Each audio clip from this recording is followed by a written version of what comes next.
a-t-il été créé? Il a été créé dans le but de sensibiliser, pour inviter les gens justement à venir découvrir ce qui se passe sous l'eau. Beaucoup de gens ont des a priori sur la mer et l'idée du musée, c'est de changer cette iconographie. C'est d'avoir un petit peu...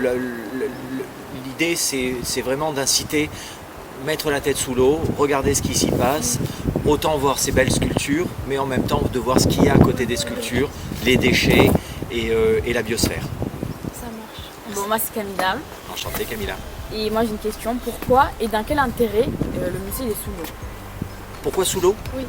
Alors sous l'eau, parce qu'il y a un intérêt de récif artificiel aussi qui est sur ce projet. Avant tout, c'est un récif dit ludique et pédagogique, avant d'être un musée. Le récif artificiel, donc, il a vocation sur un site qui est assez abîmé des Catalans, où l'homme a considérablement abîmé, la présence de l'homme a considérablement abîmé le site. C'est un sol sablonneux qui a pas un grand intérêt, c'est les scientifiques, les biologistes qui le disent, mais aujourd'hui ce récif artificiel, d'abord est-ce qu'il va devenir artificiel, est-ce qu'il va avoir vraiment cette vocation dans le temps à être colonisé? On a pu observer que les structures sont colonisées. Est-ce que ça va être suffisant pour faire revenir des poissons et des animaux sur le site? Ça, on va le découvrir au fur et à mesure dans le temps. Quelle est l'originalité?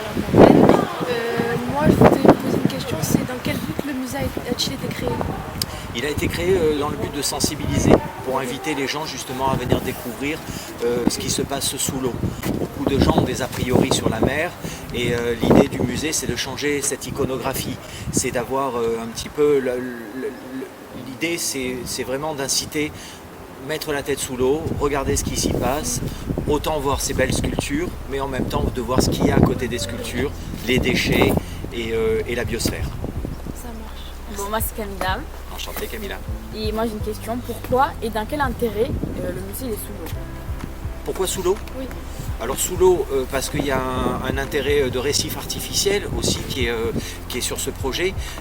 Avant tout, c'est un récif dit ludique et pédagogique, avant d'être un musée. Le récif artificiel, donc, il a vocation sur un site qui est assez abîmé des Catalans, où l'homme a considérablement abîmé, la présence de l'homme a considérablement abîmé le site. C'est un sol sablonneux qui a pas un grand intérêt, c'est les scientifiques, les biologistes qui le disent, mais aujourd'hui ce récif artificiel, d'abord est-ce qu'il va devenir artificiel, est-ce qu'il va avoir vraiment cette vocation dans le temps à être colonisé? On a pu observer que les structures sont colonisées. Est-ce que ça va être suffisant pour faire revenir des poissons et des animaux sur le site? Ça, on va le découvrir au fur et à mesure dans le temps. Quelle est l'originalité? Comment vous voyez le musée évoluer? Alors dans le futur, on peut imaginer qu'il y aura des algues, des éponges, des coraux qui vont coloniser petit à petit les statues. Donc ce sera intéressant de faire le suivi dans le temps. On verra parce que dans un an, il y aura déjà plein de choses qui auront colonisé. C'est ça. Vous pensez que les sculptures vont se dégrader facilement? Je suis curieux de voir ce que ça va donner parce que le béton qui a été fait avec des matériaux spéciaux, normalement il est fait pour justement permettre aux organismes de pousser dessus. Et il est fait aussi pour résister, donc on verra. J'espère qu'il n'y aura pas de tempêtes qui vont l'abîmer. Mais je pense que les artistes ils considèrent que ça fait partie de l'histoire de ces statues qui vont évoluer aussi. Et peut-être que si elles doivent être abîmées, pour eux ça fera partie de leur évolution artistique. Alors, en 2019, il y a eu un projet de la région Sud-PACA pour financer des échanges culturels entre la France et d'autres pays de la Méditerranée. Donc l'idée avait été de faire un échange entre Oran et Marseille sur le projet de la jeunesse et de l'innovation. Et donc on a décidé de faire une initiation aux lycéens à la photogrammétrie, donc à la reconstitution 3D d'objets. Et voilà, donc c'est parti comme ça, on a monté le dossier, il a été validé et donc on a fait un échange culturel, on a fait des séances avec des lycéens à Oran, on a fait des séances avec des lycéens à Marseille. Et début du rendu, c'est que déjà à Oran, donc en février donc 2020, on était 4 formateurs. On a fait une semaine avec les lycéens d'Oran. On a fait 4 objets en 3D, dont le lion de la place d'Armes, qui est donc au niveau de l'entrée de la mairie d'Oran. Donc ce lion, c'est vraiment le symbole de la ville d'Oran, donc c'est vraiment, on est très très fiers. On a fait d'autres objets. Et puis donc à Marseille, on a fait aussi donc, les statues qui sont donc, dans le musée subaquatique qui va ouvrir prochainement à la plage des Catalans, dans la statue de Poséidon. Voilà. Donc deux symboliques, 2 objets qui représentent un peu une symbolique forte, qui est donc une symbolique donc, du musée de la mer à Marseille, un objet qui représente aussi la symbolique de la ville d'Oran. Merci. Et comment vous avez réalisé votre maquette en 3D? Alors la 3D, donc, ce qu'on a fait, c'est on a fait donc, la modélisation des objets sur un logiciel.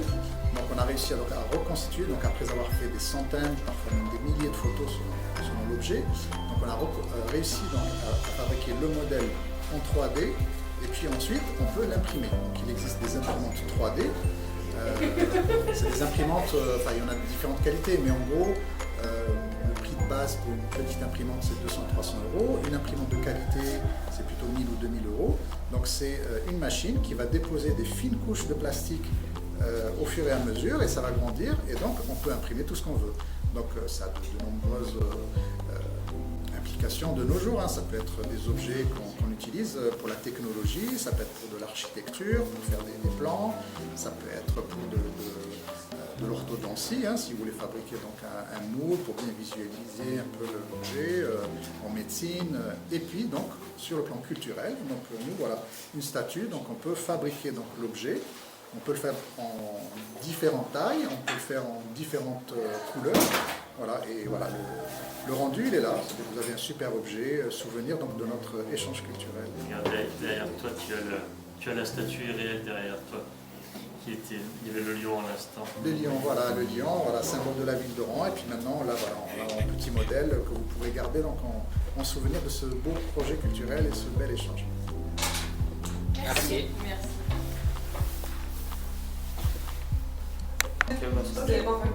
Alors, quel est l'objectif de la photogrammétrie? Alors l'objectif de la photogrammétrie, c'est de reconstruire en 3 dimensions un espace qui était auparavant en 2D au moyen de centaines, voire parfois milliers de photos. Du coup, c'est de créer des modèles 3D à partir d'images plates. Ok. Combien de temps on met pour réaliser la photogrammétrie? Alors ça peut prendre quelques minutes comme des jours et des jours. Ça dépend vraiment de ce qu'on veut reproduire. Et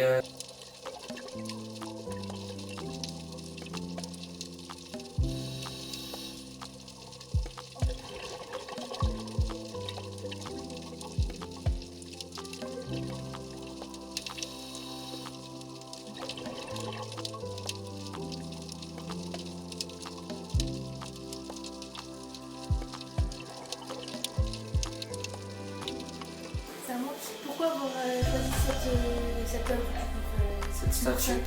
Alors, j'ai choisi de participer au musée subaquatique avec l'oursin.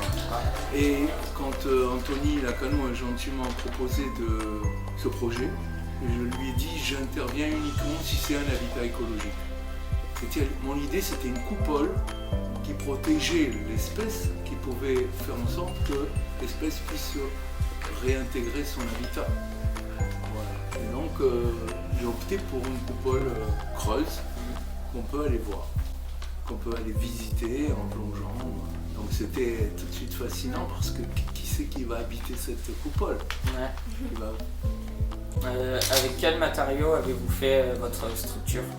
Alors la structure elle a été faite en béton spécial, la mienne a été faite en mousse. J'ai travaillé pendant 1 mois et demi sur le modèle, ce qu'on appelle le modèle. Après à partir de ça on a fait une empreinte en silicone. Et après, on a travaillé sur une croûte en fait en béton spécial, un béton au pH neutre qui n'agresse pas le milieu. Et du coup, on se retrouve avec un matériau poreux qui va permettre, y compris la coupole qui est creuse et qui va permettre l'installation de la vie, mais cette porosité, moi qui ai fait des tas de tests depuis les années 80 avec des matériaux qui permettaient l'installation de la vie, parce que quand on met une céramique bien lisse, on a du mal à faire installer la vie, il faut que ce soit poreux, qu'il y ait des cavités, etc. Et donc, fort de cette expérience, j'ai conservé cette idée de porosité du matériau avec des grains de sable qui font... Voilà. Donc, l'origine du projet, elle tient compte de là où ça va être posé et comment ça va se répartir au niveau de D'accord. la vie. Combien de temps vous avez mis du coup à la créer ces deux?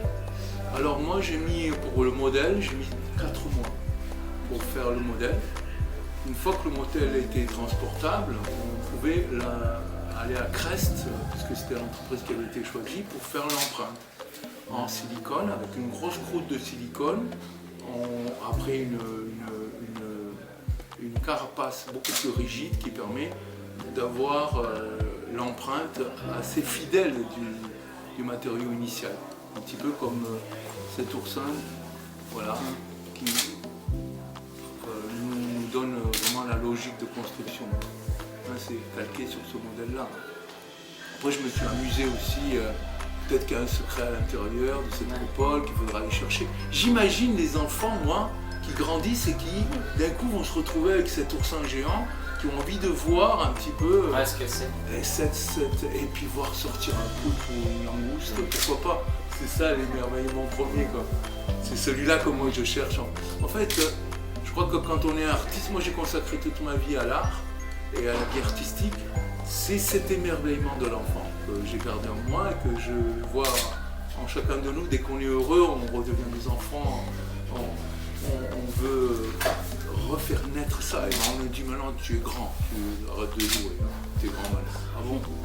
C'est ça. Et du coup, en tout, vous avez fait en combien de temps, du coup, en tout, d'avoir commencé la structure et la finir? Alors le projet, Le projet en gros. en général, ça s'étale sur 4 ans, 4 ans et demi. Là. Ce projet-là du musée a duré 4 ans et demi. Que penses-tu du musée? Je trouve que c'est super intéressant quand même d'avoir créé un musée sous l'eau. Genre, j'ai jamais vu ça perso. Se dire que tu peux aller voir des trucs, mais sous l'eau, c'est. Genre, je sais pas. C'est intéressant. On pense musée, tu penses tableau, c'est tu vrai. dis je vais aller sous l'eau pour voir un tableau. Enfin, C'est vrai, t'as raison. c'est innovant, c'est bizarre. Je sais pas, j'ai approché avec elle. Quelle a été ta première impression du musée subaquatique? C'est quoi ce délire? Voilà, première impression, c'est quoi le délire? Je ne comprends pas. Ouais. Vous avez fait un musée sous l'eau?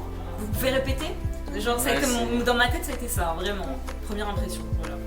Et après, on s'est gelé quand on est descendu. Là, dans ma tête, je me suis dit, écoutez, plus jamais. Et après, il y a eu la deuxième fois où là j'ai trouvé ça cool. Ouais, c'est cool. Ouais. Ça marche.